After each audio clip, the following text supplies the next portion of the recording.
All right, guys, plain and simple. I'm going to give it to you straight, as neutral as I can possibly make it.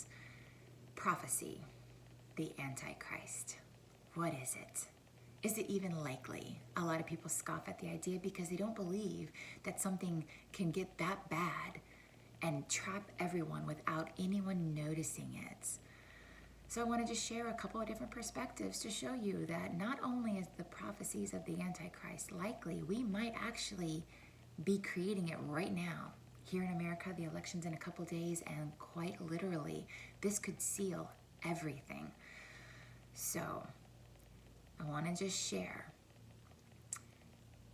reminding everyone that prophecies can be changed, okay? It's not written in stone. A prophecy is just a trajectory as to where things are and where they can lead to if nothing is done to prevent it. It's an individual obtaining a state of mind, of consciousness, to see the likely path.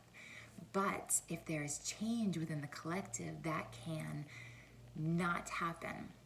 Okay, so the bottom line is that if there is going to be a rise in power of an Antichrist, there would have to be an environment that supports it, which there is. Right? Just like the seed can't sprout in soil that isn't fertile, you have to have a dynamic within the collective that would support the rise of the Antichrist. So just to refresh, anti is just in opposition to. It is the opposite. So Antichrist is the opposite of Christ. So Christ consciousness would be sovereignty and wisdom and divinity.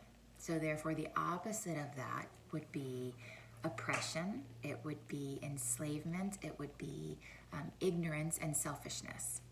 Okay?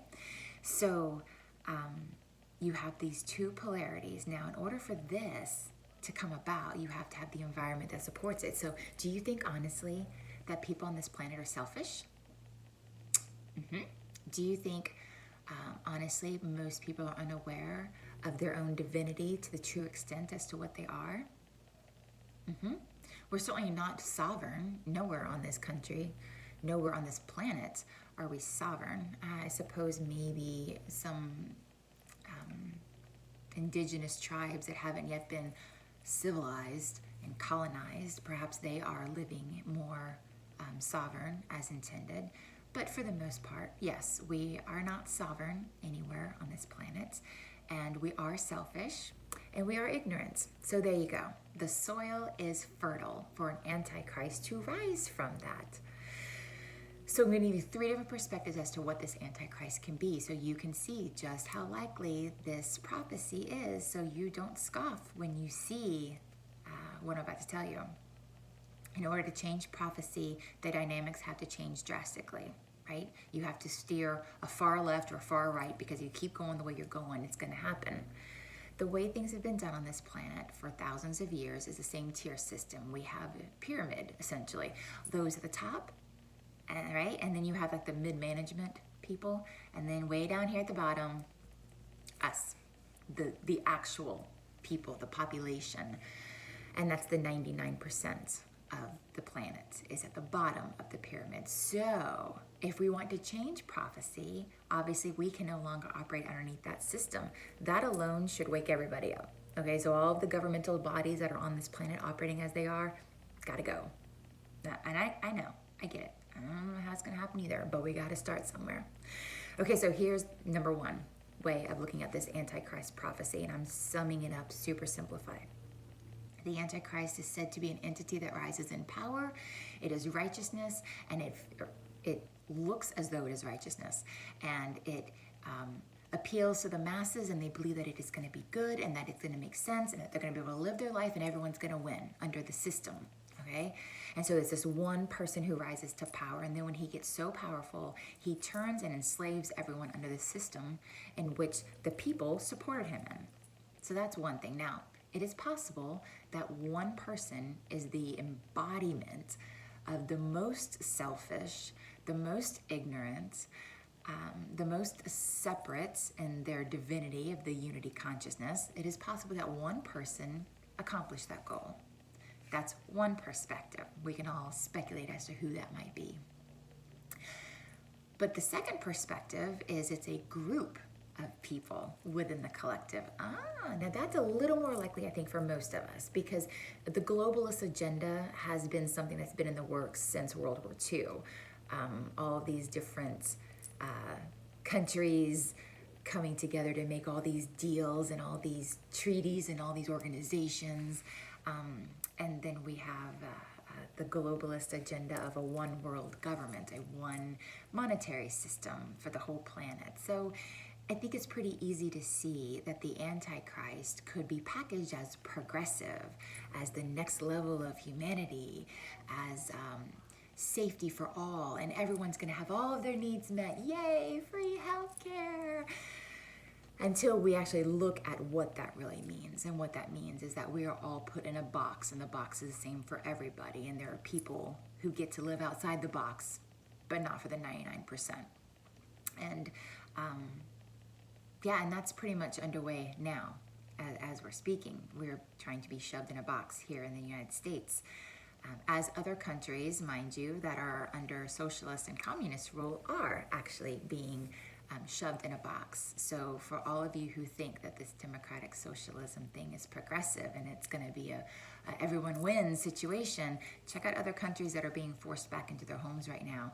Check out the other countries that were given 1 hour a day that they were allowed to go outside and was tracked by their phone before returning back inside. And those are socialist countries that people think are fabulous. Okay, so that's number 2 perspective. And then the third perspective, which I also think is super easy to identify with, is just the collective itself. The collective itself is the Antichrist. There are people within the collective, the 99%, who believe that the way things are done is just the way things are done. They don't understand that they have the authority to govern themselves, the birthright, in fact, everywhere on this planet. In America, it's written into our Constitution, but it's true for all over the world. And so is it possible that part of this collective of humanity believes us to be righteous? As we yell and scream and blame one another, pretending that we're evolved and that we know best, as we pull out people's political signs out of their yards, as we destroy other people's property, as we persecute someone else for their religious belief, really? Like, people.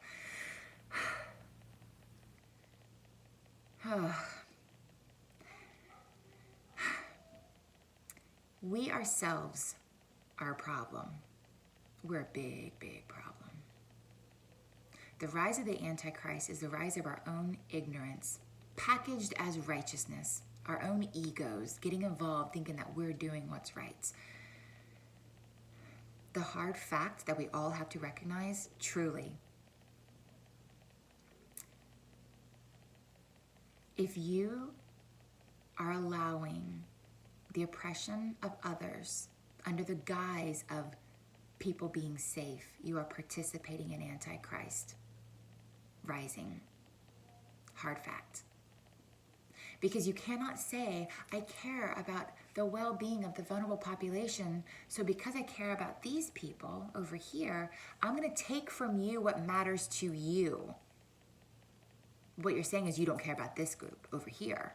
You care about this group. Well, how is that not selfish? Again, explain that to me. I know. How dare you, Audra? Who the hell do you think you are? I get it. But guys, there is a narrative that is so obvious to some of us that we are literally needing to shake some of you.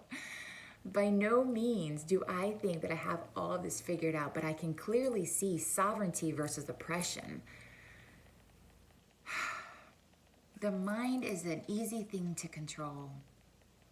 They call it TV programming for a reason, which is why I tell all of my students, don't watch the news. Told them this for years. If you're going to listen to one argument, make sure you listen to the other so you don't get locked in and become loyal to a certain narrative that prevents you from seeing obvious treason, obvious oppression. So there's your three perspectives of the Antichrist. One individual, a group of individual, which we already know is happening, that's the globalist, okay? Or the part of the collective that is willingly going along with, here in this country, with mask mandates and lockdowns and closing their businesses and not being able to provide for their families because they believe it's the right thing to do. And then other people are screaming and yelling if someone doesn't have a mask on, as if they're righteous to persecute someone else for living their freedom that they're allowed to per our laws. All under the guise of greater good. I get it. It's packaged real nice. Said by people who make you feel safe inside. Because people who say other things here in this country right now that are opposite of that triggers us. It makes us feel yucky.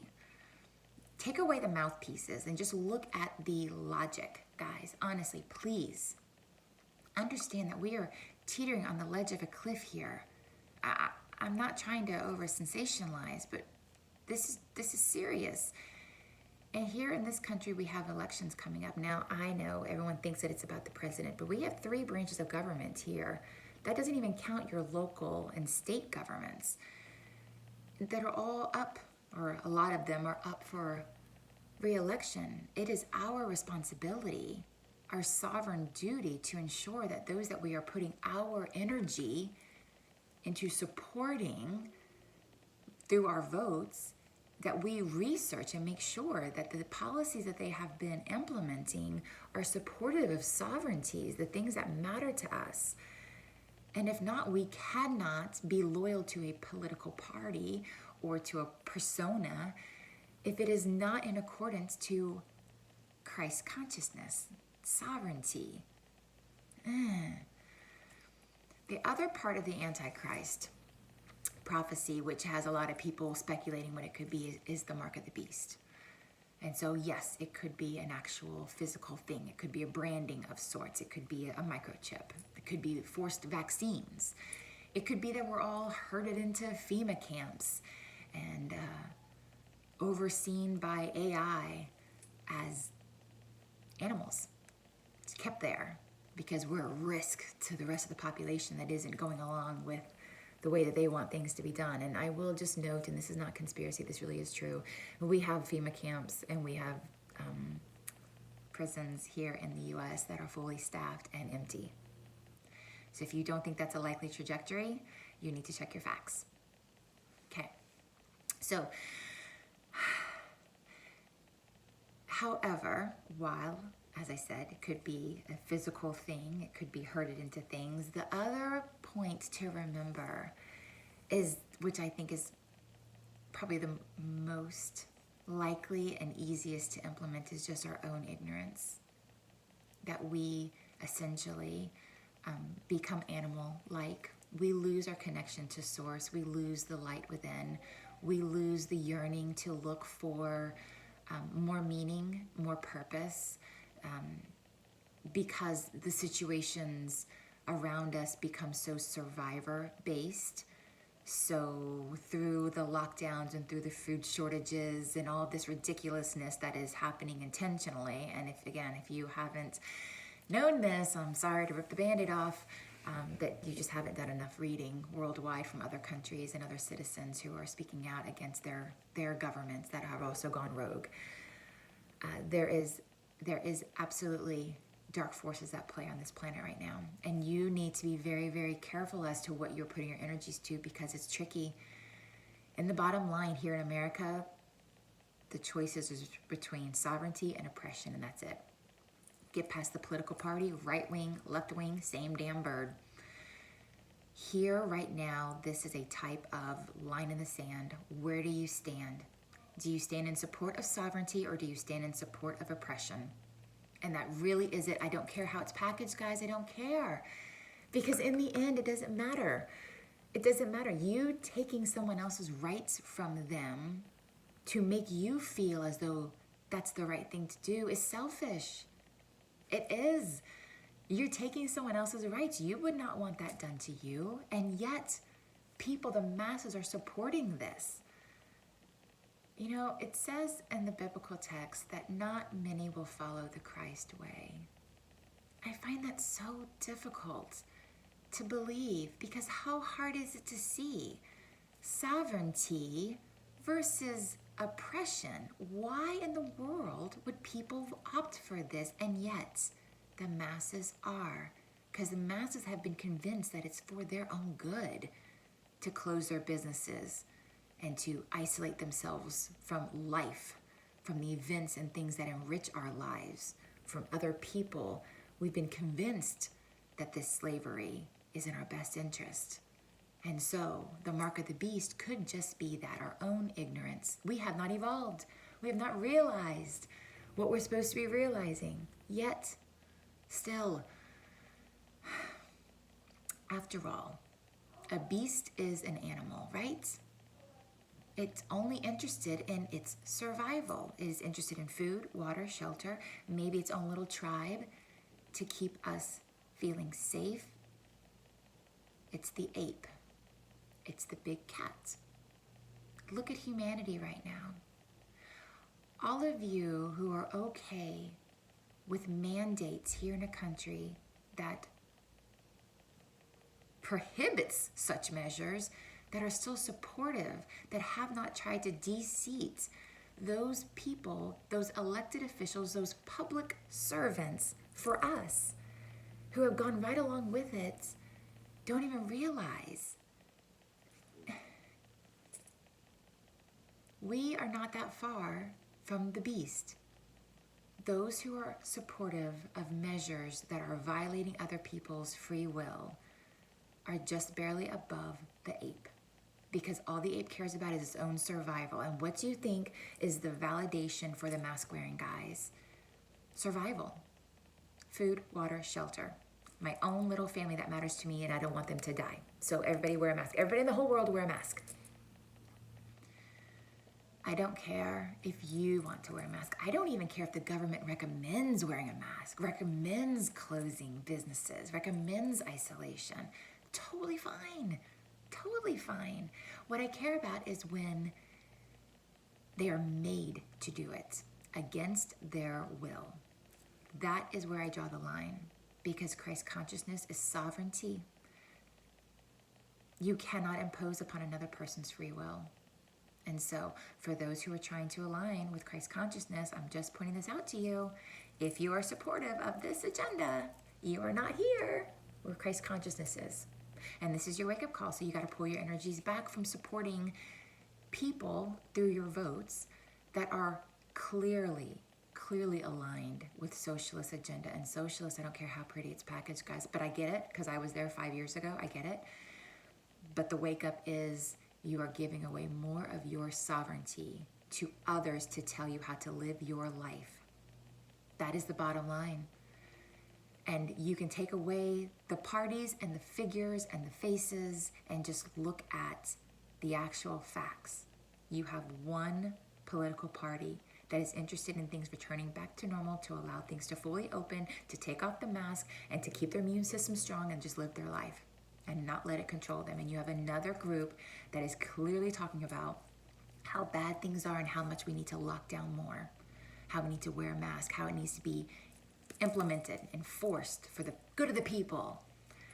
And if you, either through ego, because you don't want to be wrong this whole time when you didn't see all the signs and the warnings, or whether it's just because you're loyal to a political party because you feel that they support you and your lifestyles, but just understand that you are in fact supporting oppression if you are supporting people who are openly for censorship and mandates and more government control. You are openly supporting slavery. It's just slavery 2.0.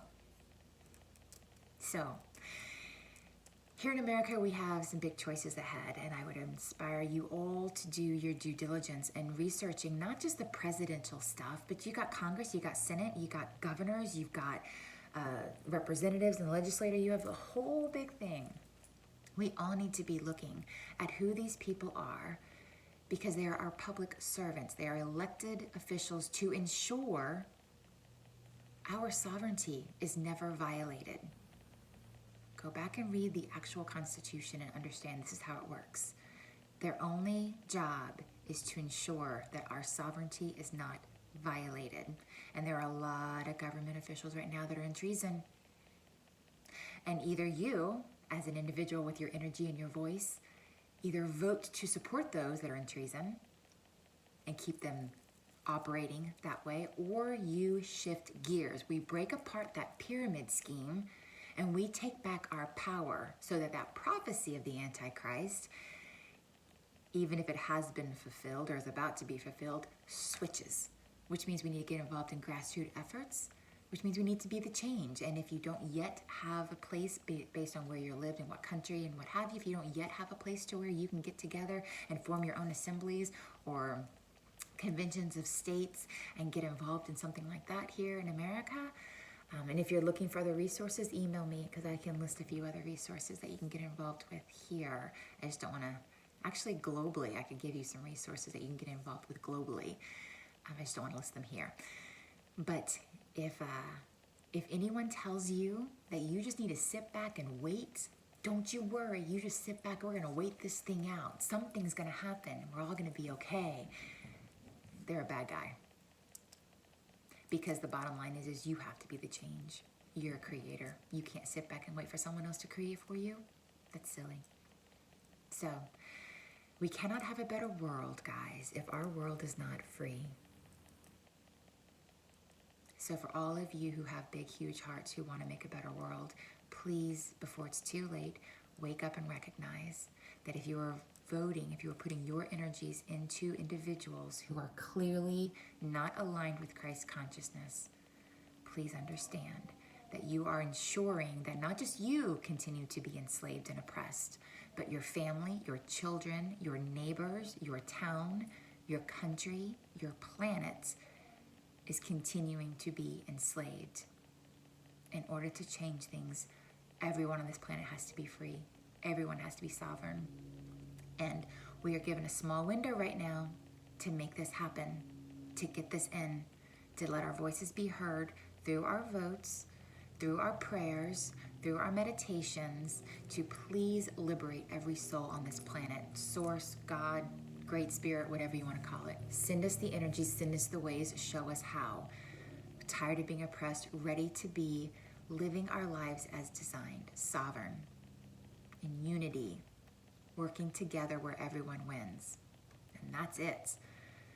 So while I recognize that I said some things in this video that are not ideal, and some of you might be mad at me now, please know that I was speaking from a place of truth and highly inspired to, and hoping that it will help you to realize just how easily tricked humans still can be, and why we have to use our due diligence to get past the emotions and the smoke and mirror and all the narratives and look at the bottom line. This, here in America, is an election between sovereignty and oppression. But even after whoever wins here in this election, even after, prayers still need to be going out to support sovereignty, to bring in whatever we need to bring in regardless of who wins. And recognizing that 4 years from now, we're going to be in the same position. There will be someone else. We have to raise the bar on ourselves. We have to no longer participate with things that take away freedoms of other people.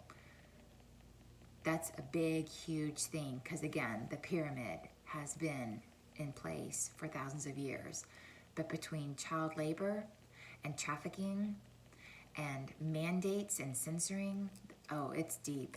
It's a big old mess, and we have to be the ones to fix it, not the ones at the very tippy-toppy who put it in place in the first place. Come on. We have to be the ones. So, muster up your strength. Get in the game. Pray. Meditate. Join some groups. And like I said, email me. I'll give you some resources globally that you can get involved with. And start spreading the word and getting us active and back in our creator modes to bring about liberation for every soul on this planet. But it starts with you. It starts with us, the people. Okay, that's it. Good luck, guys, on your journey. Namaste.